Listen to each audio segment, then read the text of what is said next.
നമസ്കാരം, എല്ലാവർക്കും U K എഡ്യൂസോണിൻ്റെ commerce ക്ലാസ്സിലേക്ക് സ്വാഗതം. ഇന്നത്തെ ഭാഗത്ത് ഉൾപ്പെടുത്തിയിട്ടുള്ളത് കോസ്റ്റ് അക്കൗണ്ടിങ്ങിൻ്റെ ഒരു ടോപ്പിക്കാണ്. ഈ ചാനലിലൂടെ കൊമേഴ്സുമായി ബന്ധപ്പെട്ടുള്ള ക്ലാസ്സുകളാണ് ഷെയർ ചെയ്യുന്നത്. നിങ്ങൾക്കിത് ഉപകാരമാവുന്നുണ്ടെങ്കിൽ ചാനൽ സബ്സ്ക്രൈബ് ചെയ്യുകയും അതോടൊപ്പം മറ്റുള്ളവർക്ക് ഷെയർ ചെയ്യുമെന്നും പ്രതീക്ഷിക്കുന്നു.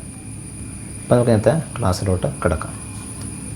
ആദ്യം കോസ്റ്റിൻ്റെ ക്ലാസിഫിക്കേഷൻ എന്താണെന്ന് നോക്കാം. കോസ്റ്റിനെ പ്രധാനമായിട്ടും ക്ലാസിഫൈ ചെയ്യുന്നത് മൂന്നായിട്ടാണ് ക്ലാസിഫൈ ചെയ്യുന്നത്. ഒന്ന് മെറ്റീരിയൽ, ദെൻ രണ്ടാമത്തത് ലേബർ, ദെൻ മൂന്നാമത്തത് എക്സ്പെൻസ്. ഇതൊക്കെ ബികോമിനകത്തൊക്കെ ഇത് വരുമ്പം മെറ്റീരിയൽ എന്നുള്ളതൊരു മൊഡ്യൂളാണ്, ലേബർ എന്നുള്ളൊരു മൊഡ്യൂളാണ്, അതുപോലെ തന്നെ എക്സ്പെൻസ് എന്നുള്ളത് ഓരോ മൊഡ്യൂളാണ്. അങ്ങനെ ഓരോ മൊഡ്യൂളിനകത്ത് വരുന്ന കണ്ടൻറ്റാണ് ഇതിനകത്തുള്ളത്. നമുക്ക് വരും ക്ലാസ്സുകളിൽ നമ്മൾ ചർച്ച ചെയ്യും. ഈ മെറ്റീരിയലിനകത്ത് ഡയറക്റ്റ് മെറ്റീരിയലുണ്ട്, അതുപോലെ തന്നെ ഇൻഡയറക്റ്റ് മെറ്റീരിയലുണ്ട്. പിന്നീട് ഈ ലേബറിനകത്ത് ഡയറക്റ്റ് ലേബറുണ്ട്, ഇൻഡയറക്റ്റ് ലേബറുണ്ട്. എക്സ്പെൻസിനകത്തും ഡയറക്റ്റ് എക്സ്പെൻസ്, പിന്നീട് ഇൻഡയറക്റ്റ് എക്സ്പെൻസ്. ഇപ്പോൾ ഇതിനകത്തുള്ള ഈ direct material, direct labour, direct expense, ഇത് മൂന്നും കൂടിയിട്ട് പറയുന്ന പേരാണ് പ്രൈം കോസ്റ്റ് എന്നുള്ളത്. കോസ്റ്റ് ഷീറ്റൊക്കെ വരക്കുമ്പം നമ്മളത് ഡിസ്കസ് ചെയ്യും. നമുക്ക് ഡീറ്റെയിൽ ആയിട്ട് പിന്നീട് പറയും. നമ്മളിന്ന് ഡിസ്കസ് ചെയ്യുന്നത് ഇതിൻ്റെ ഈ ലേബറിനകത്തുള്ള ഒരു ടോപ്പിക്കാണ് ഡിസ്കസ് ചെയ്യുന്നത്. പറയുന്നതിന് മുമ്പ് ജസ്റ്റ് നമുക്കൊന്ന് പറഞ്ഞത് മാത്രമേ ഉള്ളൂ. അപ്പോൾ അതിൽ ഈ പ്രൈം കോസ്റ്റ് എന്ന് പറഞ്ഞാൽ എന്താണ്? Direct material, direct labour, direct expense, ഇതിൻ്റെ കോമ്പിനേഷനെയാണ് എന്ത് പറയുന്നത്? പ്രൈം കോസ്റ്റ് എന്ന് പറയുന്നത്. അതുപോലെ തന്നെ ഈ ഇൻഡയറക്റ്റ് മെറ്റീരിയൽ, അതുപോലെ തന്നെ ഇൻഡയറക്റ്റ് ലേബർ, പിന്നീട് ഇൻഡയറക്റ്റ് എക്സ്പെൻസ്, ഇത് മൂന്നും കൂടിയിട്ട് വിളിക്കുന്ന പേരാണ്. ഇത് മൂന്നും കൂട്ടിയാൽ കിട്ടുന്നതാണ് നമുക്ക് ഓവർ ഹെഡ്സ് എന്നുള്ളത്. നമുക്കത് ഡീറ്റെയിൽ ആയിട്ട് പിന്നീട് പറയും. ഓവർ ഹെഡ്സ് എന്താണെന്നുള്ള ഡീറ്റെയിൽ ആയിട്ട് പറയും. ഈ ഓവർ ഹെഡ്സ് തന്നെ ഒരു മൊഡ്യൂളാണ്. അതിനകത്ത് കുറേ കണ്ടൻറ് ഉണ്ട്, പ്രോബ്ലമൊക്കെ അതിനകത്ത് വരുന്നുണ്ട്. ഈ ഓവർ ഹെഡ്സ് പ്രധാനമായിട്ടും ഉള്ളത് ഈ ഓവർ ഹെഡ്സ് എന്ന് പറഞ്ഞാൽ indirect material, indirect labour, indirect expense, ഇതിൻ്റെ കോമ്പിനേഷനെയാണ് ഓവർ ഹെഡ് എന്ന് പറയുന്നത്. ഈ ഓവർ ഹെഡ് തന്നെ പല തരത്തിൽ ഈ ഓവർ ഹെഡിലുണ്ട്. അതായത് ഓവർ ഹെഡ്സിനകത്ത് വരുന്ന ക്ലാസിഫിക്കേഷൻ എന്ന് പറഞ്ഞാൽ സെല്ലിംഗ് ഓവർ ഹെഡ് ഉണ്ട്, അതുപോലെ തന്നെ എന്താണ് ഡിസ്ട്രിബ്യൂഷൻ ഓവർ ഹെഡ് ഉണ്ട്. ഇങ്ങനെയുള്ള പല ടൈപ്പിനകത്തുള്ള ഈ ഓവർ ഹെഡ്സൊക്കെ ഈ ഓവർ ഹെഡ്സിനകത്ത് വരുന്നുണ്ട്. അങ്ങനെ പല തരത്തിലുള്ള ഓവർ ഹെഡുകളുണ്ട്. നമുക്കത് പിന്നീട് നമ്മൾ ഡീറ്റെയിലായിട്ട് പറയാം. അപ്പം ഇതിനകത്ത് വരുന്ന ഈ കോസ്റ്റ് ക്ലാസിഫിക്കേഷനകത്ത് വരുന്ന ലേബറിൻ്റെ കോസ്റ്റ് കാൽക്കുലേറ്റ് ചെയ്യുന്നതിനകത്തുള്ള ഒരു മെത്തേഡാണ് നമ്മളിന്ന് ഡിസ്കസ് ചെയ്യുന്നത്. അപ്പം കോസ്റ്റ് അതിനു മുമ്പ് ജസ്റ്റ് ഈ ക്ലാസിഫിക്കേഷൻ ഒന്ന് പറഞ്ഞെന്ന് മാത്രമേ ഉള്ളൂ. നമുക്ക് ഡീറ്റെയിൽ ആയിട്ട് ഇതിൻ്റെ ക്ലാസിഫിക്കേഷൻ നമുക്ക് പിന്നീട് ചർച്ച ചെയ്യാം. അപ്പം അതിൽ ഈ ലേബറിനകത്ത് വരുന്ന ലേബറിൻ്റെ കോസ്റ്റ് കണ്ടുപിടിക്കുന്നതിന് വേണ്ടിയിട്ടുള്ള മെത്തേഡാണ് നമ്മളിന്ന് ഡിസ്കസ് ചെയ്യുന്നത്. ലേബറിൻ്റെ കോസ്റ്റ് കണ്ടുപിടിക്കുന്നില്ല, അല്ലെങ്കിൽ നമുക്ക് പറയാം, അല്ലെങ്കിൽ വേജ് സിസ്റ്റം എന്നും പറയാം. പല രീതിയിനകത്ത് വേജ് നിർണ്ണയിക്കുന്നതിനകത്തല്ല പല ഇതിനകത്ത് സിസ്റ്റമുണ്ട്. ആ സിസ്റ്റം നമുക്ക് എന്തൊക്കെയാണെന്ന് നോക്കാൻ വേണ്ടി പോകുന്നത്. അതിൽ പ്രധാനമായിട്ടുമുള്ളത് ഒന്ന് ടൈം റേറ്റ് സിസ്റ്റമാണ്. ടൈം റേറ്റ് സിസ്റ്റം എന്ന് പറഞ്ഞാൽ വളരെ സിമ്പിളായിട്ടുള്ളതാണ്. ടൈം റേറ്റ് സിസ്റ്റം എന്ന് പറഞ്ഞാൽ എത്രയാണോ അവേഴ്സ് വർക്ക് ചെയ്യുന്നത്, അതായത് നമ്പർ ഓഫ് അവേഴ്സ് ഒരു കമ്പനിനകത്ത് ജോലി എത്ര അവറാണ് വർക്ക് ചെയ്യുന്നത് ഇൻറ്റു റേറ്റ് പെർ അവറാണ്. അതിന് ഒരു മണിക്കൂറിന് എത്രയാണ്, അതിൻ്റെ അടിസ്ഥാനത്തിലാണ് ടൈം റേറ്റിനകത്ത് നമ്മൾ വേജസ് ഫിക്സ് ചെയ്യുന്നത്. അപ്പം ഉദാഹരണത്തിന് ഒരു വർക്കർ ഒരു 10 അവറാണ് വർക്ക് ചെയ്യുന്നത്. ഒരു അവറിൻ്റെ റേറ്റ് എന്ന് പറഞ്ഞാൽ 5 ആണ് എങ്കിൽ അദ്ദേഹത്തിൻ്റെ ടൈം റേറ്റ് പ്രകാരമുള്ള ലേബർ കോസ്റ്റ് അല്ലെങ്കിൽ ടൈം റേറ്റ് പ്രകാരമുള്ള വേജ് എന്ന് പറഞ്ഞാൽ 50 റുപ്പീസ് ആയിരിക്കും ഇവിടെ വേജ് എന്ന് പറഞ്ഞാൽ. നമുക്ക് ഈസി ആയിട്ട് കാൽക്കുലേറ്റ് ചെയ്യാൻ വേണ്ടി പറ്റുന്നതാണ് ടൈം റേറ്റ് സിസ്റ്റം എന്നുള്ളത്. ഇനി രണ്ടാമത്തെ ലേബർ കോസ്റ്റ് നിർണ്ണയിക്കുന്നതിന് വേണ്ടിയിട്ടുള്ള അല്ലെങ്കിൽ വേജ് പേയ്മെൻറ്റിൻ്റെ രണ്ടാമത്തെ സിസ്റ്റമാണ് പീസ് റേറ്റ് സിസ്റ്റം എന്നുള്ളത്. Piece rate system. Piece rate സിസ്റ്റത്തിനകത്ത് നമ്മൾ വേജ് നിർണ്ണയിക്കുന്നത് നമ്പർ ഓഫ് യൂണിറ്റ്സ്, അവരെത്ര യൂണിറ്റ്സാണ് അവരെന്ത് ചെയ്യുന്നത് ഉൽപ്പാദിപ്പിക്കുന്നത് ഇൻറ്റു ഒരു യൂണിറ്റിന് പെർ യൂണിറ്റിനകത്ത് എത്രയാണ് റേറ്റ്, പെർ യൂണിറ്റിനകത്തുള്ള റേറ്റ് എന്നുള്ളത്. അങ്ങനെയാണ് നമ്മൾ പീസ് റേറ്റിനകത്ത് അവരുടെ വേജ് എന്നുള്ളത് നിർണ്ണയിക്കുന്നത്. ഇപ്പോൾ ഉദാഹരണത്തിന് ഒരു വർക്കർ യൂണിറ്റ് പ്രൊഡ്യൂസ് 100 യൂണിറ്റാണ് പ്രൊഡ്യൂസ് ചെയ്യുന്നത്. അതിനകത്തുള്ള ഒരു യൂണിറ്റിൻ്റെ റേറ്റ് എന്ന് പറഞ്ഞാൽ 6 രൂപയാണെങ്കിൽ അദ്ദേഹത്തിൻ്റെ വേജ് എന്ന് പറഞ്ഞാൽ 600 റുപ്പീസ് ആയിരിക്കും വേജ് എന്ന് പറഞ്ഞാൽ. അപ്പം ഇങ്ങനെയാണ് പീസ് റേറ്റിൻ്റെ അകത്ത് നമ്മൾ വേജ് എന്നെല്ലാം നിർണ്ണയിക്കുന്നത്. ഇത് രണ്ടും വളരെ സിമ്പിളായിട്ടുള്ളതാണ്, അത്ര ബുദ്ധിമുട്ടുള്ളതല്ല. അപ്പം നമ്മളിന്ന് പ്രധാനമായിട്ടും ഈ ക്ലാസ്സിലൂടെ ഉദ്ദേശിക്കുന്നത് ഈ ലേബർ കോസ്റ്റ് നിർണ്ണയിക്കുന്നതിൻ്റെ ഒരു ടൈം റേറ്റും പീസ് റേറ്റും പോലെ തന്നെ ഇൻസെൻറ്റീവ് സിസ്റ്റത്തിനകത്തുള്ള ഒരു സിസ്റ്റമാണ് നമ്മളിന്ന് ഡിസ്കസ് ചെയ്യുന്നത്. ഇൻസെൻറ്റീവ്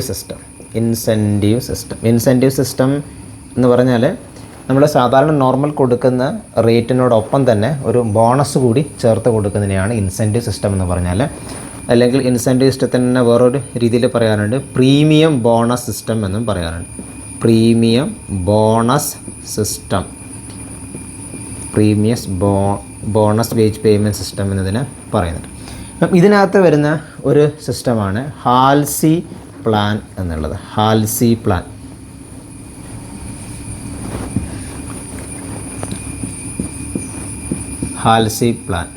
അല്ലെങ്കിൽ ഹാൽസി പ്രീമിയം പ്ലാൻ എന്നൊക്കെ പറയാനുണ്ട്. ഹാൽസി പ്ലാൻ എന്നുള്ള ഈ ഹാൽസി പ്ലാൻ എന്നുള്ളത് ഇതിനകത്ത് നമ്മൾ വേജ് നിർണ്ണയിക്കേണ്ടത് നമ്മൾ നോർമൽ കൊടുക്കുന്ന ടൈം റേറ്റ് പ്ലസ് അതിനകത്ത് ഒരു ഇൻസെൻറ്റീവ്സ് അല്ലെങ്കിൽ ഇൻസെൻറ്റീവ് എന്ന രീതിയിൽ ഒരു ബോണസും കൂടി കൊടുക്കുന്നു.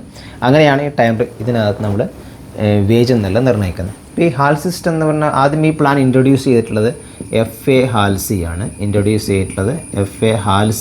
ചെയ്തിട്ടുള്ളത്. അമേരിക്കൻ എഞ്ചിനീയറാണ് FA ഹാൽസി എന്നുള്ളത്. 1891 ഈ പ്ലാൻ എന്നുള്ളത് ഇൻട്രൊഡ്യൂസ് ചെയ്തത്. ഈ പ്ലാനിനകത്തുള്ള ഏറ്റവും ഇമ്പോർട്ടൻ്റ് ആയിട്ടുള്ള ഒരു കാര്യം എന്ന് പറഞ്ഞാൽ ഇവിടെ ഈ സ്റ്റാൻഡേർഡ് ടൈം, അതായത് ഒരു വർക്കർ എന്താണ് ചെയ്യേണ്ട സ്റ്റാൻഡേർഡ് ടൈം എന്നുള്ളത് മുൻകൂട്ടി ഫിക്സ് ചെയ്യും. സ്റ്റാൻഡേർഡ് ടൈം എന്നുള്ളത് ആദ്യമേ ഫിക്സ് ചെയ്യും. അപ്പം ഒരു വർക്കർ ആ സ്റ്റാൻഡേർഡ് ടൈമിനുള്ളിൽ കംപ്ലീറ്റ് ചെയ്തിരിക്കണം. അപ്പോൾ ഫോർ എക്സാമ്പിൾ ഒരു സ്റ്റാൻഡേർഡ് ടൈം എന്ന് ഫിക്സ് ചെയ്യുന്നത് ഒരു 10 hours സ്റ്റാൻഡേർഡ് ടൈം എന്ന് പറഞ്ഞ് ഫിക്സ് ചെയ്യുന്നത്. പക്ഷേ ഒരു വർക്കർ ഈ 10 hours എടുക്കാതെ കണ്ട് ഒരു 8 hours അത് കംപ്ലീറ്റ് ആക്കുന്നുണ്ടെങ്കിൽ അദ്ദേഹത്താണ് ആ സ്റ്റാൻഡേർഡ് ടൈമിനേക്കാൾ കുറച്ച് സമയം കൊണ്ട് അദ്ദേഹം ആ ഒരു വർക്ക് കംപ്ലീറ്റ് ചെയ്യുന്നുണ്ടെന്ന് പറയുമ്പോൾ അദ്ദേഹത്തിന് എന്ത് കൊടുക്കും, അദ്ദേഹത്തിന് എക്സ്ട്രാ എന്നുള്ളത് ബോണസ് കൂടി ഇതിനകത്ത് കൊടുക്കും. അപ്പം അതാണ് ഈ സിസ്റ്റത്തിനകത്തിൻ്റെ ഏറ്റവും വലിയ പ്രത്യേകത എന്ന് പറഞ്ഞാൽ ഒരു സ്റ്റാൻഡേർഡ് ഫിക്സ് ചെയ്യും. ആ സ്റ്റാൻഡേർഡിനകത്ത് അല്ലെങ്കിൽ ആ സ്റ്റാൻഡേർഡ് എത്തുന്നതിന് മുന്നേ അവർ ആ വർക്ക് കംപ്ലീറ്റ് ചെയ്യുന്നുണ്ടെങ്കിൽ അയാൾക്ക് ടൈം റേറ്റ് എന്നുള്ളത് കൊടുക്കും. അതിനോടൊപ്പം തന്നെ എന്തുകൂടി കൊടുക്കും, ബോണസ് കൂടി കൊടുക്കും. അങ്ങനെയാണ് നമ്മളിവിടെ ഇതിനകത്ത് വേജ് എന്ന് പറഞ്ഞത് നിർണ്ണയിക്കേണ്ടത്. അപ്പം ഇവിടെ ആക്ച്വലി അവർ എത്ര ടൈമാണ് അവർ ജോലി ചെയ്തിട്ടുള്ളത് അതിൻ്റെ അടിസ്ഥാനത്തിൽ ടൈം റേറ്റ് കൊടുക്കും, പ്ലസ് ഒരു ബോണസ് എമൗണ്ട് കൂടി കൊടുക്കും. അതാണ് ഇതിനകത്ത് ഏറ്റവും പ്രധാനപ്പെട്ട കാര്യം എന്ന് പറഞ്ഞത്. അപ്പം ഇതിനകത്ത് ഈ ഹാൽസി പ്ലാനിനകത്ത് നമുക്ക് പ്രോബ്ലമൊക്കെ ചോദിക്കാറുണ്ട്. ഹാൽസി പ്ലാനിനകത്ത് പ്രോബ്ലം എക്സാം ചോദിക്കാറുണ്ട്. ഈ ഹാൽസി പ്ലാൻ തന്നെ നമ്മളിപ്പോൾ നേരത്തെ പറഞ്ഞു, നമ്മൾ ഈ ടൈം റേറ്റ് നമ്മൾ നോർമലി കൊടുക്കുന്ന ഒരു ടൈം റേറ്റിനകത്തുള്ള ഒരു വേജ് നമുക്ക് നോർമലി കൊടുക്കുന്നുണ്ടാവും, പ്ലസ് ഒരു ബോണസിൻ്റെ എമൗണ്ടാണ് ഇതിനകത്ത് കൊടുക്കുന്നത്.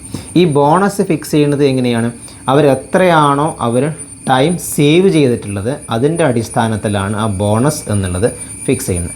എത്രയാണോ ടൈം അവർ സേവ് ചെയ്തിട്ടുള്ളത് അതിൻ്റെ അടിസ്ഥാനത്തിലാണ് ബോണസ് ഫിക്സ് ചെയ്യുന്നത്. സാധാരണയായിട്ട് നമ്മൾ ഈ ബോണസ് എന്നുള്ളത് എത്രയാണോ അവർ ടൈം സേവ്ഡ് അതിൻ്റെ 50% ഓഫ് ടൈം സേവ്ഡ് ആണ് ബോണസ് ആയിട്ട് കൊടുക്കുന്നത്. ഇപ്പം നോർമൽ ടൈം റേറ്റ് അവർക്ക് കൊടുക്കും. ഇപ്പോൾ T/6 എന്നുള്ള എന്താണ് നോർമൽ ടൈം റേറ്റാണ്.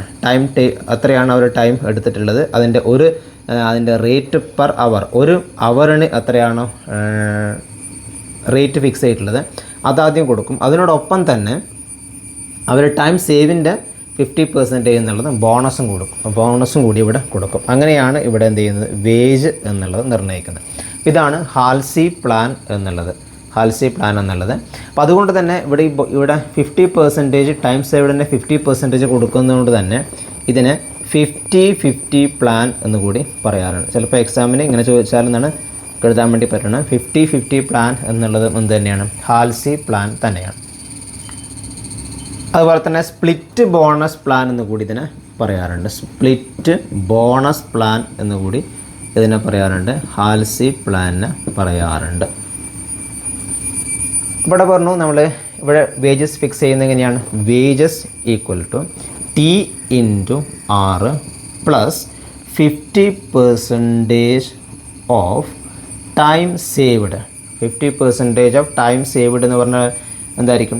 എസ് എന്ന് പറഞ്ഞാൽ സ്റ്റാൻഡേർഡ് ടൈം. നമ്മളിത് പറഞ്ഞു സ്റ്റാൻഡേർഡ് ടൈം എന്ന് സ്റ്റാൻഡേർഡ് എന്നുള്ളത് ആദ്യം ഫിക്സ് ചെയ്യുമെന്ന് പറഞ്ഞു. S-T/R 50% of S-T/R. ഇതാണ് എന്ന് പറഞ്ഞാൽ ഇതിനകത്ത് നമ്മൾ വേജ് നിർണ്ണയിക്കുന്നതിനുള്ള രീതി എന്ന് പറഞ്ഞാൽ. ഉദാഹരണത്തിന് നമ്മൾ ക്ലിയർ ആവുന്നതിന് വേണ്ടിയിട്ട് നമുക്കൊരു ചെറിയൊരു എക്സാമ്പിൾ നമുക്ക് ചെയ്യാം.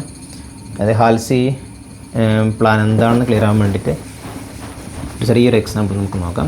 ആദ്യം ഇതിൻ്റെ ഇക്വേഷൻ കൃത്യമായിട്ടൊന്ന് പഠിച്ചു വെക്കണം. ഹാൽസി പ്ലാനകത്തുള്ള ഇക്വേഷൻ എന്നുള്ളത് എന്താണ്? T/R plus 50% of S-T/R. ഇതാണ് ഇതിനകത്ത് വരുന്ന ഇക്വേഷൻ. ഇപ്പോൾ ഫോർ എക്സാമ്പിൾ ഇപ്പം ടൈം ടേക്കൺ ഒരു വർക്കർ എടുത്തിട്ടുള്ള സമയം എന്ന് പറഞ്ഞാൽ 8 ഹവറാണ് ഒരു വർക്കർ എടുത്തിട്ടുള്ള ടൈം ടേക്കൺ എന്ന് പറഞ്ഞാൽ 8 ഹവേഴ്സ് ആണെന്ന് വിചാരിക്കാം. അതുപോലെ തന്നെ സ്റ്റാൻഡേർഡ് ടൈം ഫിക്സ് ചെയ്തിട്ടുള്ളതെന്ന് പറഞ്ഞാൽ 10 മണിക്കൂറാണ് സ്റ്റാൻഡേർഡ് ടൈം ഫിക്സ് ചെയ്തിട്ടുള്ളത്. അപ്പോൾ നോക്കുക, ഈ വർക്കർ 10 മണിക്കൂർ എന്നുള്ള സ്റ്റാൻഡേർഡ് ഫിക്സ് ചെയ്തിട്ടുള്ള 8 മണിക്കൂർ കൊണ്ട് അത് കംപ്ലീറ്റ് ചെയ്തു. അതായത് ആ സ്റ്റാൻഡേർഡിന് മുന്നേ തന്നെ അയാൾ ആ വർക്ക് എന്ന് പറഞ്ഞാൽ കംപ്ലീറ്റ് ചെയ്തത്. ഇതിന് ഒരു മണിക്കൂറിനകത്തുള്ള റേറ്റ് എന്ന് പറഞ്ഞാൽ ₹5 ആണ് ഇവിടെ എന്ത് ചെയ്യുന്നത്? റേറ്റ് ഫിക്സ് ചെയ്തിട്ടുള്ളത്. നമുക്ക് ഇത്തരത്തിൽ ഈ കേസിനകത്ത് നമ്മൾ വേജ് നിർണ്ണയിക്കുന്ന പറഞ്ഞാൽ ആദ്യം ആ വർക്കറിന് എന്ത് കിട്ടും? T/R എന്ന് പറഞ്ഞുള്ള എമൗണ്ട് അദ്ദേഹത്തിന് T/R എന്ന് പറഞ്ഞ ആക്ച്വൽ ടൈം ടേക്കൺ എത്രയാണ്? 8 ഹവേഴ്സ് ആണ്. അതുപോലെ തന്നെ റേറ്റ് എന്ന് പറഞ്ഞാൽ എത്രയാണ്? റേറ്റ് എന്ന് പറഞ്ഞാൽ 5 ആണ്. അതായത് 40 രൂപ എന്ന് പറഞ്ഞാൽ അദ്ദേഹത്തിൻ്റെ ആക്ച്വൽ ടൈമിൻ്റെ ബേസിനകത്തുള്ള 40 എന്നുള്ളത് നോർമലി കിട്ടുന്നതാണ്.